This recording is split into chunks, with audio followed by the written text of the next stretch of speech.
ইরানের সর্বোচ্চ নেতা আয়াতুল্লাহ আলী খামেনিকে হত্যায় কয়েক মাস ধরেই পরিকল্পনা সাজাচ্ছিল আমেরিকা। শনিবার ভোরে আমেরিকা এবং ইসরায়েল অভিযান চালিয়ে হত্যা করে খামেনিকে।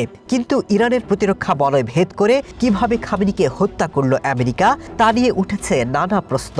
নিউ ইয়র্ক টাইমসের প্রতিবেদন বলছে, খামেনিকে হত্যায় নিখুঁত তথ্য দিয়ে সহায়তা করেছে আমেরিকার কেন্দ্রীয় গোয়েন্দা সংস্থা সিআইএ।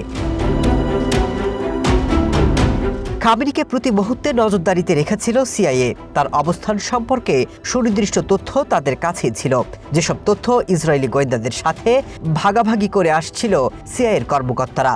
রয়টার্স বলছে, খামেনি শনিবার সকালে তেহরানের মধ্যাঞ্চলের একটি সুরক্ষিত ভবনে শীর্ষ উপদেষ্টাদের সাথে বৈঠক করছিলেন, আর এই তথ্য নিশ্চিত করেছিল গোয়েন্দারা। আমেরিকা এবং ইসরায়েল শুরুতে রাতের দিকে ইরানে হামলার পরিকল্পনা করেছিলেন, কিন্তু ইসরায়েলি গোয়েন্দারা জানতে পারলেন খামেনির নির্ধারিত বৈঠকটি সন্ধ্যার পরিবর্তে শনিবার সকালে শুরু হয়েছে। গোয়েন্দাদের ওই তথ্যের ভিত্তিতে অভিযান দ্রুত এগিয়ে নেওয়া হয়।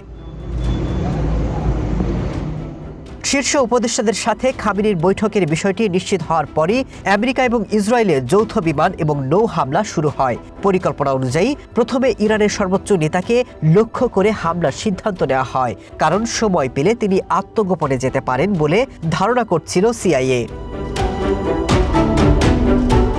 ইরানের দুটি নিরাপত্তা সূত্র জানিয়েছে, হামলার কিছুক্ষণ আগেই ইরানের সর্বোচ্চ নেতা দেশটির প্রতিরক্ষা পরিষদের সেক্রেটারি আলী শামখানি এবং সুপ্রিম ন্যাশনাল সিকিউরিটি কাউন্সিলের সেক্রেটারি আলী লারাজানির সাথে বৈঠক করছিলেন।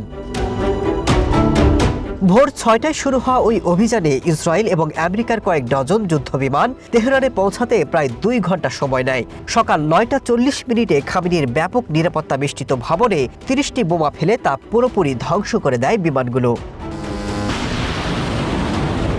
Masud Rana, one international desk.